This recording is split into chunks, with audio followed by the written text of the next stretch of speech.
Hello people, welcome to another episode of Map Talks. This time I'm going to talk about my recent experiences driving to fossil cars. I had this car, my Kia Soul EV, on service at Berkeley in Sarpsborg last Wednesday, so I got two loaners. One Citroën Cactus and one Kia Ceed station wagon. And I was thinking, well, you know, I haven't driven fossil cars in a few years. I'm sure it can't be that bad, you know. Modern refined cars, modern engines and all that stuff. And sure, they were very alright. The Cactus even convinced me that my belief in digital readouts, that the well laid out is much better than a dial. Nothing wrong with a dial. A dial has worked for 100 years, it's still working, but first thing, a dial takes up a lot of physical space and is there regardless of what you do. And it can only, mostly anyway, there's variations on it, but show what it's supposed to show. And you have to squint and look, okay, where's the needle and that points, instead of having a big readout telling you exactly what you need to know when you need to know it, which is the way the Citroën Cactus had it. Really very good, very good. And the Cactus also had the hydro pneumatic suspension, very comfortable, and had a panoramic glass roof, which was very nice. You notice it, but you don't really think of it when you've driven it for 5 minutes. But it's much more airy and light and nice inside. It's very nice indeed. And it's an automatic gearbox.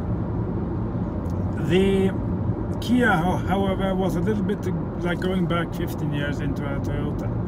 All the layout of the dashboard, the cab forward design, and the non-infotainment system, head unit, and so on, and the manual gearbox. It was nothing wrong with it, it worked. It was a bit like, oh, yeah, right. If nothing else, it reminded you of how fast the development of in-car screens have been, of how quickly that has moved forward the last 15, 20 years, really. I mean, when the iDrive came along in the early 2000s, it was hailed partly as the future and partly as an absolute disaster. And the MMI systems that Audi came with shortly after were much better in use, more intuitive. But look at the 2008 Model A6 today. That MMI screen that looked so cool and so wow 10 years ago. My word, it looks dated today. Like really. Then it's better to just don't have it at all. Anyway, the Kia Ceed.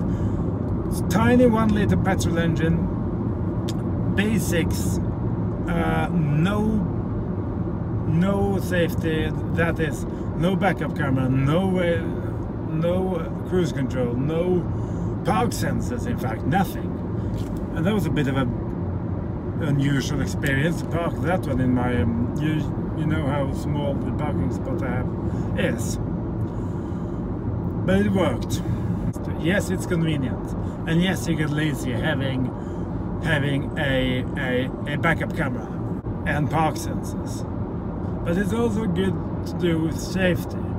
Granted, this is a small city car, as is the Cactus. They're actually rather good to compare. They're about the same size and the same class. And it's not small children and other cars and everything. If it's a tight spot, having some good driver aids saves you and your neighbor for having a collision or a scratch or whatever.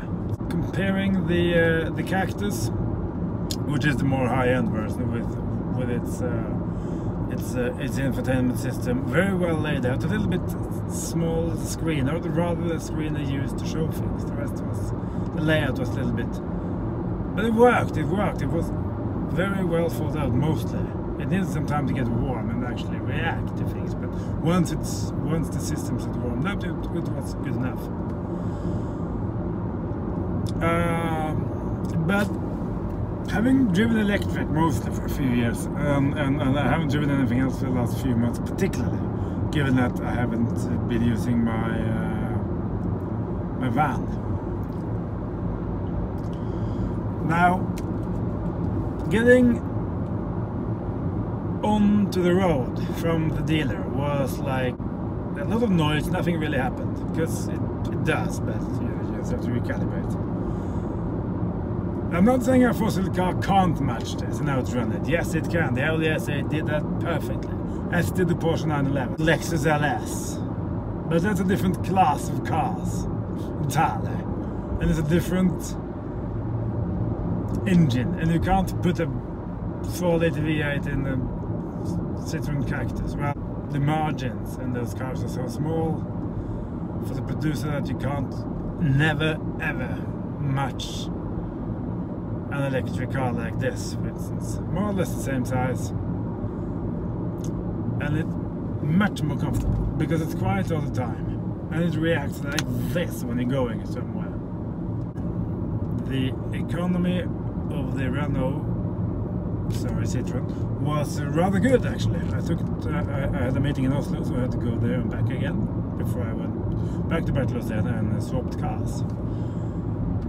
And it was comfortable to drive. Like now, for instance, on the highway, it wasn't any more noisy than this car, more or less. You didn't really hear the small diesel engine very well. And one more thing I missed quickly, and I've been mentioning this before, you don't really think very much about, but you get very used to regen. You don't get that on your fossil car, and you can drop a gear and so forth, but it isn't really the same thing. You can't modulate your speed with the foot in the same way that you can in an electric car. If nothing else, it convinced me that electric cars are still best, or at least better.